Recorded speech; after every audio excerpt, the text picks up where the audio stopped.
بسم اللہ الرحمن الرحیم۔ ناظرین کرام، سورہ البقرہ کا ترجمہ اور تفسیر جاری و ساری ہے۔ آج ہم رکوع نمبر 8 آیات نمبر 62 تا 71 کا ترجمہ اور تفسیر کریں گے۔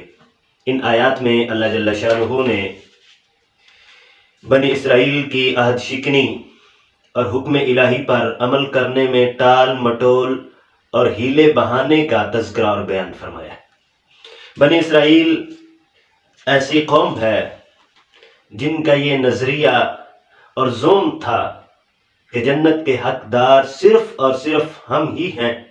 جو بندہ یہودی ہے وہ جنت میں جائے گا، اس کا نظریہ اور اس کا عمل خواہ جیسا بھی ہو۔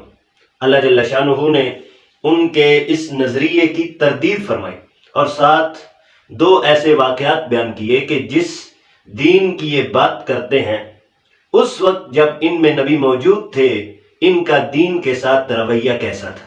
آئیے پڑھتے ہیں۔ اللہ جل شانہ ارشاد فرما رہا ہے، ان الذین آمنوا والذین ہادوا والنصارى والصابئین، بے شک جو نبی آخر الزماں پر ایمان لائے اور جو یہودی ہوئے اور جو عیسائی اور صابی ہیں، من آمن باللہ والیوم الآخر، جو کوئی اللہ اور آخرت کے دن پر ایمان لائے، وعمل صالحا اور نیک عمل کرے، فلہم اجرہم عند ربہم، ایسے لوگوں کے لیے ان کا اجر ان کے رب کے پاس ہے، ولا خوف علیہم ولا هم یحزنون، اور ان پر نہ کوئی خوف ہوگا نہ وہ غمگین ہوں گے۔ ان کے اس دعوی باطلہ کا اللہ وحدہ لا شریک نے رد بلیغ فرمایا کہ صرف اور صرف جنت کی مہمانی کا شرف حاصل کرنے کے لیے یہودی بن جانا ضروری نہیں۔ اپنے اپنے اوقات میں جو بندہ بھی اللہ کی توحید پر اور آخرت کے دن پر ایمان رکھتا تھا، نظریہ اس کا یہ تھا، اور اس کے ساتھ ساتھ اعمال صالحہ کا ورد اس نے جاری رکھا، اللہ اس بندے کو جنت کی مہمانی عطا فرمائے۔ آج کے پرفتن دور میں بہت سے مسلمان یہودیوں کی طرح اس زوم باطل میں مبتلا ہیں کہ صرف اور صرف کلمہ پڑھ لینا ہی ہمیں کافی ہے۔ اعمال صالحہ کی دوڑ میں اور اس کی لگن تڑپ میں وہ اتنے آگے نہیں گئے، صرف اور صرف اس نظریے پہ ہی انہوں نے تکیہ کیا ہوا کہ کلمہ پڑھ لینا ہی کافی ہے۔ تو اللہ نے یہودیوں کا رد بلیغ فرمایا، تو آج کے مومن کو بھی اس سے نتیجہ حاصل کرنا چاہیے کہ خدا کی بارگاہ میں مقرب وہی ہے جو ایمان کے ساتھ ساتھ اعمال صالحہ کو اپنی زندگی کا وتیرہ بنا کے رکھتا ہے۔ یہودیوں نے رب کے کون سے دو عہد جو رب نے ان سے لیے تھے ان کو توڑا۔ پہلا عہد وَإِذْ أَخَذْنَا مِيثَاقَكُمْ، اور یاد کرو جب ہم نے تم سے پختہ وعدہ لیا، وَرَفَعْنَا فَوْقَكُمُ الطُّورَ، اور تم پر طور کو بلند کر دیا۔ اس قوم کے ساتھ ہوا کچھ یوں کہ موسیٰ علیہ السلام نے ان سے کہا کہ رب کا کہا مانو، رب نے مجھے تورات کی صورت میں کتاب عطا کیا، اس میں احکام بیان کیے، اس کو مانو۔ تو یہ قوم مان نہیں رہی تھی۔ پھر رب وحدہ لا شریک نے کوئی طور کو ان کے اوپر سروں کے اوپر بلند کر دیا کہ مانو، اگر نہ مانو گے تو اس پہاڑ کے نیچے دے کر تمہیں ریزہ ریزہ کر دیا۔ مارے خوف کے انہوں نے فوراً قبول کر لیا۔ اللہ نے فرمایا خذوا ما آتیناکم بقوہ، اور حکم دیا جو کچھ ہم نے تمہیں عطا کیا اسے مضبوطی سے تھامو، واذکروا ما فیہ، اور جو کچھ اس میں ہے اسے یاد کرو، لعلکم تتقون، تاکہ تم عذاب سے بچ سکو۔ ثم تولیتم من بعد ذلک، جو ہی طور پہاڑ ان سے دور ہٹا تو قوم پھرنے لگ پڑی، وعدے سے پھر گئے۔ فلولا فضل اللہ علیکم ورحمت، اور اگر تم پر اللہ کا فضل اور اس کی رحمت نہ ہوتی، لکنتم من الخاسرین، تو تم ضرور نقصان اٹھانے والوں میں سے ہو جاتے۔ وَلَقَدْ عَلِمْتُمُ الَّذِينَ اعْتَدَوْا مِنْكُمْ فِي السَّبْتِ، اور تم انہیں خوب جانتے ہو جنہوں نے تم سے ہفتہ کے دن کے بارے میں تجاوز کیا۔ بنی اسرائیل کی ابتلا اور آزمائش تھی، اللہ جل شانہ نے ہفتہ والے دن انہیں کاروبار کرنے اور کوئی بھی کام کرنے سے روک دیا تھا۔ وہ دن آرام کا دن تھا، صرف اور صرف عبادت اس دن میں کی جاتی، لیکن اس قوم نے رب کی لگائی ہوئی اس پابندی سے آزادی حاصل کرنے کی ٹھان لی اور رب کے کہے ہوئے حکم کی خلاف ورزی کی۔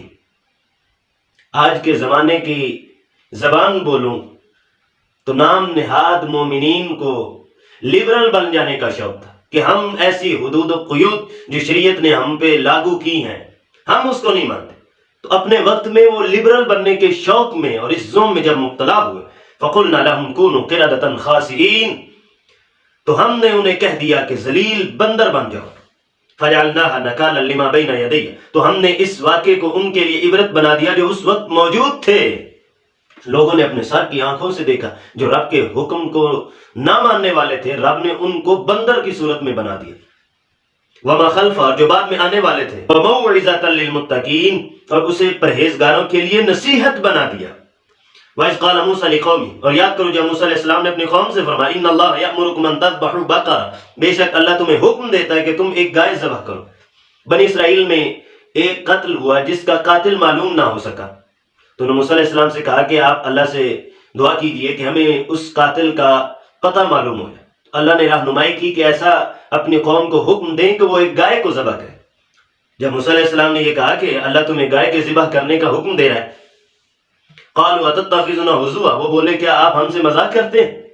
اصل میں صورتحال کچھ یوں ہے کہ قریب کے رہنے والے لوگوں کی طرف سے ان کے دلوں میں گاؤں کی محبت بسیرا کر گئی، تو رب اہل ایمان کے ایمان کو جانچنے کے لیے کہ یہ میری ذات کے اوپر ان کا ایمان کس حد تک ہے، انہیں یہ حکم دیا کہ گائے کو ذبح کی. انہوں نے کہا کیا آپ ہم سے مذاق کرتے ہیں؟ قال اعوذ باللہ، موسیٰ علیہ السلام نے فرمایا میں اللہ کی پناہ مانگتا ہوں ان اکون من الجاہلین، کہ میں مذاق کر کے ایسے نادانوں میں شامل ہو جاؤں. قوم بولی قالوا ادع لنا ربک یبین لنا ما ہی، انہوں نے کہا ہمارے لیے اپنے رب سے پوچھئے وہ ہمیں واضح طور پر بتائے کہ وہ گائے کیسی ہے. اصل میں وہ گائے کو ذبح کرنے پہ راضی نہیں تھے، ٹال مٹول کر رہے تھے، ہیلے بہانے سے اس حکم کی نافرمانی پہ اتر چکے تھے. پوچھتے ہیں جی ہمیں رب سے پوچھ کر بتائیے کہ وہ گائے کیسی ہے. قال انه يقول انها بقرة لا فارض ولا بکر، موسیٰ علیہ السلام نے فرمایا بے شک اللہ تعالیٰ فرماتا ہے کہ وہ گائے نہ بوڑھی ہو اور نہ بالکل بچیا ہو، عوان بین ذالک، بلکہ درمیانی عمر کی ہو. ففعلوا، تم وہ کرو، ما تؤمرون، جس کا تمہیں حکم دیا جاتا ہے. قالوا، وہ قوم پھر بولی ادع لنا ربک یبین لنا ما، اپنے رب سے پوچھ کر ہمیں ذرا بتائیے کہ اس گائے کا رنگ کیسا ہو. یہ بات تو وہی ہوئی، من حرامی تو ہجتا ڈھیر، کام کرنا نہیں، اس کو ٹال مٹول کر رہے ہیں، ہیلے بہانے سے آگے کی طرف لے جا رہے ہیں. اب انہوں نے دوسرا سوال رب سے پوچھی جی اس کا رنگ کیسا ہو. اللہ وحدہ لا شریک کے نبی نے فرمایا کہ رب یہ فرماتا قال انه يقول انها بقرة صفراء، کہ وہ زرد رنگ کی گائے ہے، فاقع لونها تسر الناظرین، جس کی رنگت تیز ہے، دیکھنے والے کو اپنے رنگ میں مسحور کر لیتی ہے. قال ادع لنا ربک یبین لنا ما ہی، کہنے لگے اپنے رب سے ہمارے لیے پوچھئے، ہمارے لیے واضح فرما دے کہ وہ گائے کیسی ہے.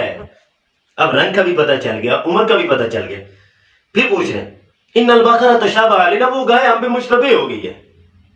مفسرین کرام فرماتے ہیں اگر کوئی گائے بھی وہ ذبح کر دیتے اور اس کے گوشت کا ایک ٹکڑا اس مقتول کے اوپر لگاتے تو وہ خود اٹھ کر بتا دیتا کہ میرا قاتل کون ہے، لیکن انہوں نے یہ عمل کرنا نہیں تھا، اس لیے وہ ہیلے بہانے سے معاملہ رفع دفع کرنا چاہتے تھے. ان البقرۃ تشابہ علینا، بے شک وہ گائے ہم پر مشتبہ ہو گئی ہے.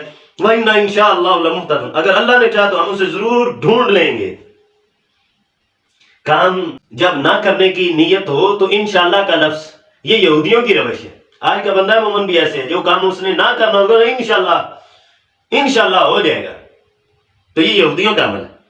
انہوں نے یہ کہا تھا کہ اگر اللہ نے چاہا تو ہم ضرور اس تک پہنچ جائیں گے، اسے ڈھونڈ لیں. قال انه يقول انها بقرة لا ذلول تثير الارض، موسیٰ علیہ السلام نے فرمایا بے شک اللہ تعالیٰ فرماتا ہے کہ یہ وہ گائے ہے ایسی سدائی ہوئی نہ ہو جو ہل چلاتی ہو، یعنی کھیتوں میں ہل بھی نہ چلانے والی ہو، ولا تسقي الحرث، اور نہ ہی کھیتی کو پانی دیتی ہو. مسلمۃ لا شیۃ فیہا، وہ بالکل سالم ہو، اس میں کوئی داغ نہ ہو. قالوا الآن جئت بالحق، کہنے لگے اب آپ ٹھیک ٹھاک بات لائیں ہم تک. فذبحوها، پھر انہوں نے اسے ذبح کیا. وما كادوا يفعلون، حالانکہ وہ ایسا کرنے والے لگتے نہیں تھے. آل یہود کہ اس ذم باطل کا اللہ نے رد فرمایا پہلے ان الفاظ میں کہ جو رب کی ذات پر ایمان لائے گا، وہ عیسائی ہو، وہ یہودی ہو، وہ صابی ہو، وہ مومن ہو، اللہ اور آخرت پر ایمان لائے، اس کے ساتھ ساتھ اعمال صالحہ کرے تو رب وحدہ لا شریک اس کو جنت کی مہمانیت ہے. پھر اس قوم کے ذم باطل کا رد یوں فرمایا کہ تم تو اس وقت بھی آزمائش میں مبتلا تھے جب تمہارا نبی تم میں موجود تھا، تو تم نے نبی کی نہیں مانی. اب کس منہ سے اس دین کا اتنا بڑا دعویٰ کر رہے ہو کہ جو بندہ صرف اور صرف یہودی ہے وہی جنت میں جائے گا، اس کے علاوہ کوئی قوم بھی جنت میں نہیں جائے گی.